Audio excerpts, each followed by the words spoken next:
A few words about Conversation with a Worshipper by Franz Kafka. Franz Kafka has three major works on the list of 100 greatest books ever. A list which you can find on the internet. I mean, you find millions of them. Millions of people will have their preferences, but I'm talking relevant, important compilations. This one was made by the Norwegian Book Club, but by asking, the luminaries of our time, Nadine Gordimer, was it Updike? That's Updike. Umberto Eco, Salman Rushdie, John Irving, and many more. So brilliant minds had an opinion on this, and you find Kafka there. And not just that, of course, it's a classic. There's the process, the trial, the process. I think I was trying to say the trial. There's the castle, and then the short stories of Kafka. And now I'm looking at them. I'm listening to them. First one is Conversations with a Worshipper. With some reservations, if you will, in the sense that, I mean, we live in a Kafkaesque realm, a land where we had communism, and then it was replaced by some bizarre mule, half communism, half capitalism, wild capitalism as it was called. And it's still a strange contraption. Let me just give you one example. Kafka. I'm a member of this club downtown, which I keep mentioning. I mean, anyway, recently, because it's a strange land, really. Taken in from outside. The Swedes brought this. Originally, it might have been a Swedish company. They sold it a few times. I mean, they sold it in India. And now I'm not sure. I heard South Africa, maybe. Anyway, it's getting to the point, not to make this about that contraption, but it's Kafka, that's my point.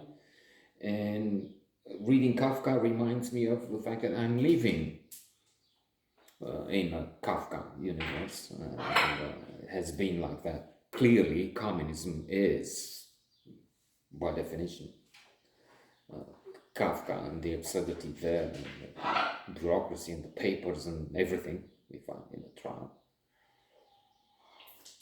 And alas, we haven't escaped. That's my point. We're getting back into Conversations with a Worshipper. I mean,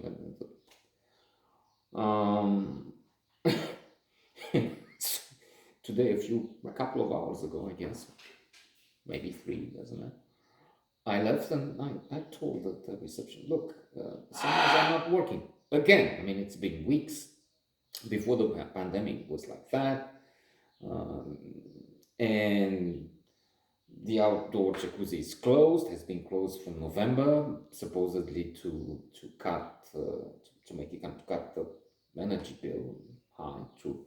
But then on the other hand, they cut this and the clients are affected, clearly.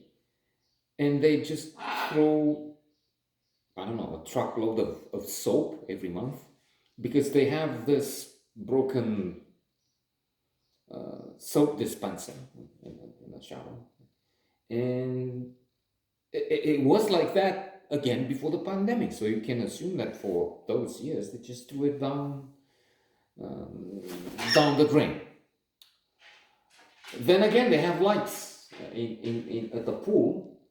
They have a few lights spots which may have some design role. Okay, but then they have big energy consuming lights on the ceiling, which is what, 6 meters, 10 from the floor? It doesn't matter. It is high ceiling space, good. But then from there to the level of the customers, with daylight, it doesn't have any. It's just wasted energy. So why don't you just switch off those? And then there's some others. Those lights, if we're talking, say, Kafka to me.